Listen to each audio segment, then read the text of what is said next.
All right. First and foremost, we want to say Barak Atah Yahweh. Barak Atah Yahweh. Barak Atah Yahawashi. Yahawashi. And we want to give double honors to the apostles up there at GMS. And we also want to say salutations to the elect. We send peace and blessings, man. And today we're going to go into a lesson entitled "Our Labor is Not in Vain." So the brother want to kick it off from here. We'll start out with 1 Corinthians 15 and 58. Therefore, my beloved brethren, be ye steadfast, unmovable, always abounding in the work of the Lord, for as much as you know that your labor is not in vain in the Lord. Hey, and there you go. Our labor is not in vain, because I can speak for myself. You know, if you've been in this truth for a period of time, 3, 4, 5, 6, 7, 8 years, you can actually forget sometimes why you're doing what you're doing. And the biggest mistake you can make is to forget why you're doing what you're doing, man. All right? Because can somebody get a scripture where it says in Isaiah, is it 40 and 33, even the saints be weary? All right? Because we're in a matrix, man. Then it also says in Daniel that he should wear out the saints of the Most High, man. You got these damn 9 to 5s, 9 to 9s. By the time you get home, you're tired, man. Then you got to deal with your woman. Then you got to deal with your kids. Then you got to go into the scriptures, man. So if you don't have something that's constantly invigorating your spirit, you could get beat down, man. So one thing you have to keep in mind is what? The outcome of what you're doing. Go ahead, Yash. Isaiah chapter 40, verse 28 to 30. Has thou not known, has thou not heard, that the everlasting power, Yahweh, the Lord, the creator of the ends of the earth, fainted not, neither is weary. There is no searching of his understanding. I'm finna get to your point. All right. He giveth power to the faint. Who's the faint, man? Us.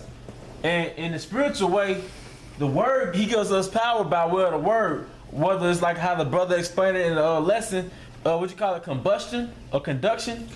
Conduction. You can watch another brother video and get invigorated in the spirit, man. Or you can read the word and get invigorated. But it's all through the spirit of Yahweh Shem Yahawashi. Go ahead. And to them that have no might, he increases strength. Yup. That's us, man. All right. Right. So you walk around in the truth like you know what I'm saying, like you just almighty all the time. You gonna be faint sometimes. That ain't the Most High got to eat. You know what I'm saying? He needs you to be weary sometimes so he can strengthen you, man. And acting like you just all powerful and mighty all the time, walking through the truth, man. You got it, bro. Nah, well, basically, the core thing in this truth, one key element is humility, man. And if the Most High loves you, he'll bring you down to a state of humility till you realize, like, I'm nothing. Just so you can pray and ask him for that strength. So you can't think that I studied so much, that's why I'm at the level I'm in. No, the Most High is going to give you reality checks till you realize that you walking on this truth, you walking on the court of mercy, man. All right, you're going to realize that you surviving off a court of mercy, man. All right, you got more of that? Even the youth shall faint and be weary. Hey, we're the youth, man. We came into this thing at an early age, man. All right, I still had team behind my number when I came into the truth, man. But we the youth, and this society will beat us down, man. Not to mention Satan and his minions, the spirit realm, man, picking you apart. Don't you know Satan putting thoughts into your mind when you sleep, man? Every time you read the word, you're going against the grain, man, of this society. Go ahead. And the young men shall utterly fall. Yep, and men have fallen, man. All right, men have fallen. Go ahead. But they that wait upon the Lord shall renew their strength. Wait upon the Lord goes right into the scripture in Matthew 24 and 13 where it says, he that endured unto the end. All right, go ahead. They shall mount up with wings as eagles. We're going to have spiritual power. We're going to get new bodies, man.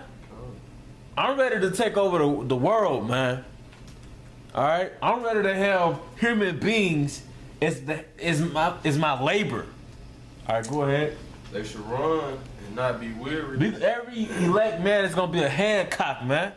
Why wouldn't you want that, man? All right, go ahead. They should walk and not faint. They should walk and not faint. All right, go ahead, Abijah, then, Ayash. Job 49:12. So the Lord blessed the latter end of Job.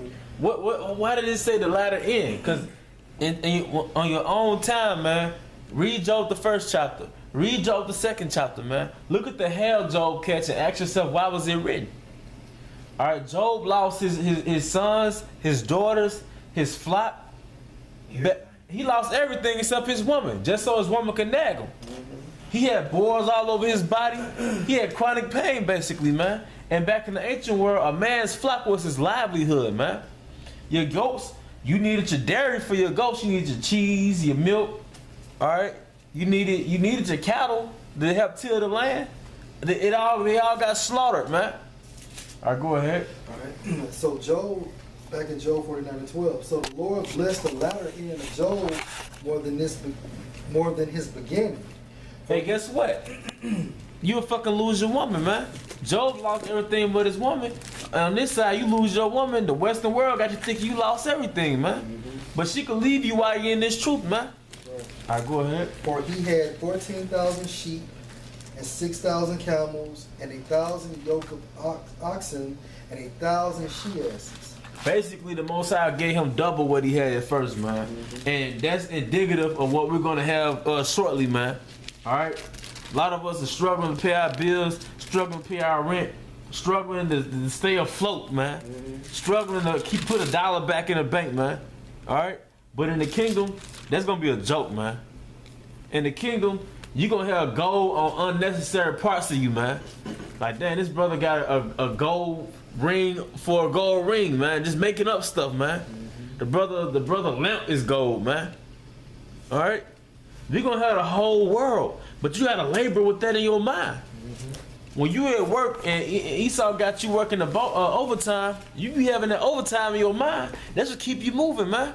All right, go ahead. That's Isaiah 16:16. Thou shalt also suck the milk of the Gentiles. What does it mean when it says in the scriptures, thou shalt also suck the milk of the Gentiles, man? That means that you're going to be extracting all the resources from the Gentiles, man. I.e., their precious jewels. All right, we had this dusty ass nigga little flip on an old video showing off some platinum and white gold. All that shit was fake anyway. Try pulling that shit when the shit go down, man. The Oppenheimers, they jack the prices up on that garbage, man. All right, but we're gonna suck the milk of the Gentiles, man. We're gonna take the Ishmaelites, the so-called East Indians, man. All right, we're gonna extract all their resources, man. We're gonna have all their precious stones and their daughters, man. All right, go ahead. And shall suck the breast of kings, and thou shalt know that I, the Lord, am thy Savior. And we gonna know at that time that it was Yahawashi that delivered us out of America, man, and not some motherfucking Caesar Borgia, man. Right. All right. And thou Redeemer, the mighty one of Jacob. For brass I will bring gold. Yep. And for iron I will bring silver. Yep. And for wood brass. And for stones iron. I will also make thy officers peace and thine exactors righteousness. Yep, and that's basically what it is. For everything the Most High, everything that we get, the Most High gonna give us double, man. So brother's gonna be like an individual King Solomon within himself. That's why that's why that was written in the book of Kings, man, because that was indicative of how it's gonna be in the kingdom, man. All right. I got that word on. You got some? I got that word on milk when it says suck the milk. Okay. In the Hebrew. The Hebrew word is kalab, which means the abundance of the land. So yeah, and we're gonna going back to what I said, and that's the spirit. We're gonna be extracting their resources, man. The most valuable thing that you gonna have on the planet Earth is a portion of the planet Earth, man. You know how people save up money and they buy land, but what if you strike oil on that land? What if you find out you got some gold? Oh, go ahead, Yashimai. That's something else. This this in the Hebrew Chaldean lexicon. It said to suck the milk of nations, pour it for to make their wealth one's own, claim for oneself. Read that again, up. To make their wealth one's own, claim for oneself. Yeah, we gonna basically put our title. It's a word for that too. Put our title on your shit because really it's our property in the first place, man. Did it not say he created Israel? He made the world for Israel's sakes. But go ahead, Ayash. This is Romans chapter 8, verse 21. Because the creature itself also shall be delivered from the bondage of corruption into the glorious liberty of the children of the Most High. What's the bondage of corruption, man? It's body, man. Who's the creature? It's us. mainly the elect of Israel, man. We're gonna go ahead. It said, for we know that the whole creation groaneth and travaileth in pain together until now. And not only they, but ourselves also, which have the first fruits of the Spirit. What does it mean when it says we have the first fruits of the Spirit, man? Because basically we're the elect are the firstborn of Yahawashi. So we're the firstborn out of Yahawashi. The Most High created Yahawashi. Yahawashi created everything else. But we're the firstborn, man. Alright? It said, even we ourselves groan within ourselves, waiting for the adoption. It's a lot, bro. Another point to bring out, I didn't mean to cut you off. The firstborn, according to was it Exodus 12 or Exodus 13, the firstborn gets the inheritance, man. Right. So we're the firstborn in the spirit, and that will make sense then why we're gonna get the preeminence of the kingdom, man. Right. Alright, go ahead. It said, to wit, the redemption of our body. For we are saved by hope. But hope that is seen is not hope. Wait a minute. It says we're saved by hope. So they cuss Nate, mocking us, calling us faith-based Israelites, man. We're saved by hope, man. Alright? It said, but hope that is seen is not hope. So if we had tangible evidence that we're the Israelites, if we had tangible evidence that this is the end of the American empire, and we had tangible evidence that we wouldn't need faith, we wouldn't need hope, and we wouldn't be, and if we make it to the end, they wouldn't praise us the way they will. One of the reasons why we're going to have such preeminence and such fame because we believed in it when it wasn't popular to believe in it. Half of the Israelites think they're Africans, the other half think they're Christians, man. All right, go ahead, brother. And then just make another note, brothers ain't never seen the kingdom before. Yep, We looking forward to the kingdom, and we never seen it, man. Esau paints our reality, man. Esau hadn't told us about a kingdom. Did y'all remember reading that in history class or future class? The American dream is your kingdom. The American dream is a kingdom. You go to college, you graduate from college, you get in debt, and then you find a dream job that really had nothing to do with what you majored in, and you spend the rest of your life paying off student loans, man. Then you try to impress the people you graduated with or impress your peers, so you get an overpriced house, and then you get more debt trying to pay off a fucking mortgage, man. Then you get laid off in your job. And then you gotta work at, I don't know, Toyota plant or some shit, man. Or UPS. Alright? That's the American dream, man. It becomes a nightmare. It becomes a nightmare. And that woman you with, she left. Or she cheated. Either or. You pick. Go ahead. And it said, for what a man seeth, why though he yet hope for? If you see it, why would you hope for it? Alright? And that's the honor of being the elect. We walking by faith, man. We're like Denzel on the book of Eli, man. Alright, go ahead. It said, verse 25, but if we hope for that we see not, then do we with patience wait for it. Yeah, hey, and that's what we do. We with patience we wait for it. And that's the theme of this lesson, man. Our labor is not in vain, but the reason we gotta put this out, because we're in a marathon, man.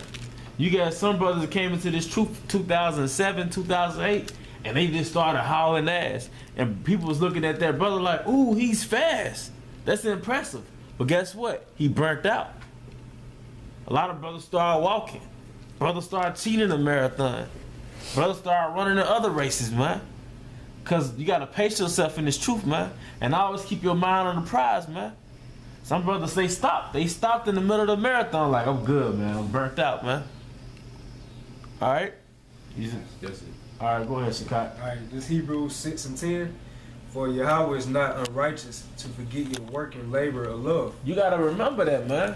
You waking up in the morning time. You clock in for Esau. You go home, deal with your family, or deal with your responsibilities. Then you study. Then you watch the news, man. And that could be tiresome, man. Let's just be frank. I know I don't hit on the nail all the time. You know, and that's not to justify, say, well, if I didn't do it, you should do it. It's just facts. But if you catch yourself or a brother correct you, say, look, man, you need to, get it together. Take heed, man. Because we're in a marathon, man. Hey, can I make a point too? Yep. And then so everything you're doing, it counts for something.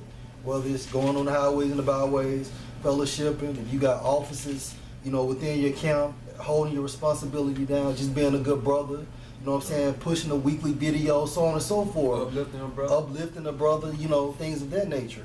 So regardless, it may seem like the kingdom is not coming fast enough, but it's coming.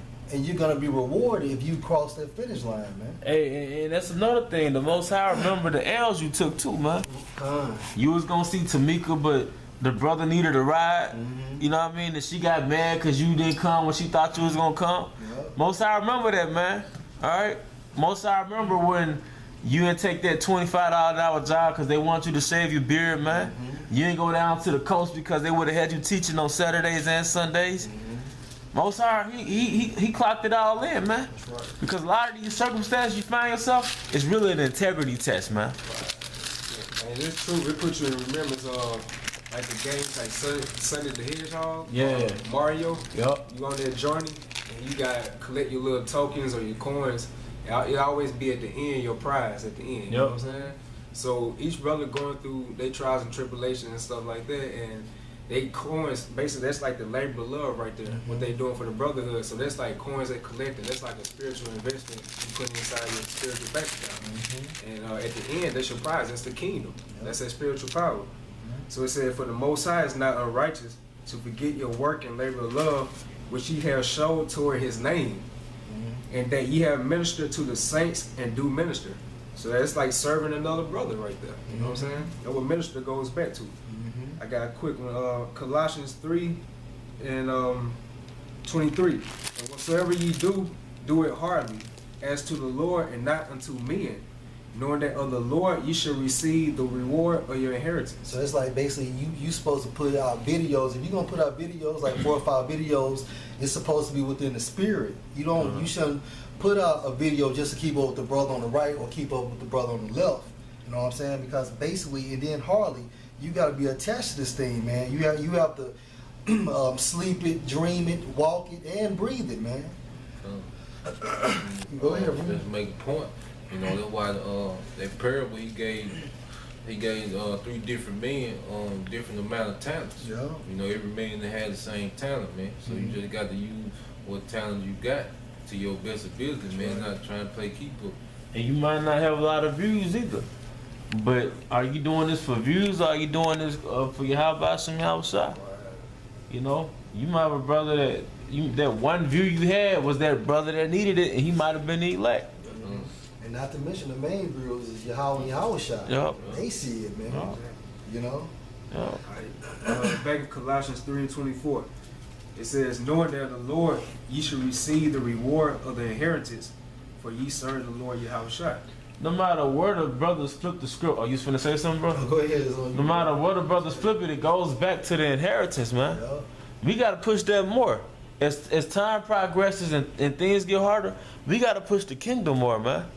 Because all this crazy stuff happening, the Most High sending a mop bucket full of water in Baton Rouge, man. All right, he using Esau to blast Jake to stir up that lion. We gotta push while all this stuff is happening. What's it all gonna lead to, man? That's a strong point. That's why Apostle Ramla would say, you know, instead of like delving into these false doctrines, man, you supposed to be going to scriptures that's going to lead you to salvation. You know, so it's all about salvation. It's all about inheriting the kingdom, man. You know, a lot of times, you know, brothers kind of get, you know, like off topic a little bit, but that's okay. You in this flesh. But like the brother said, the main thing is pacing yourself so you can cross that finish line, man. Yeah, and that's the point, man, because you have brothers, they start reading the little stuff. They might have got into witchcraft. Brothers might have got into some Egyptology type shit and got seduced into it. Brother might have got into some Scientology, man. And that stuff is very insidious, man. That's right. You might think it's some BS, but you be reading certain things that have certain truths to it. 3 months later, you're not really with the truth no more, man. So you can't get sidetracked from this race, man. All right. This Revelation 14:13. And I heard a voice from heaven saying unto me, Right blessed are the dead which die in the Most High and the Lord from henceforth. What does that mean? That hey, if you die, your worst is going to follow you, man. So regardless, so if a brother done died in the truth, they're going to be the first one to get beamed into the chariots. They actually going to come out the grave first and get beamed into the chariots, man. First class seats. They got the first class seats, man. Go ahead. he said, the spirit that may rest from the laborers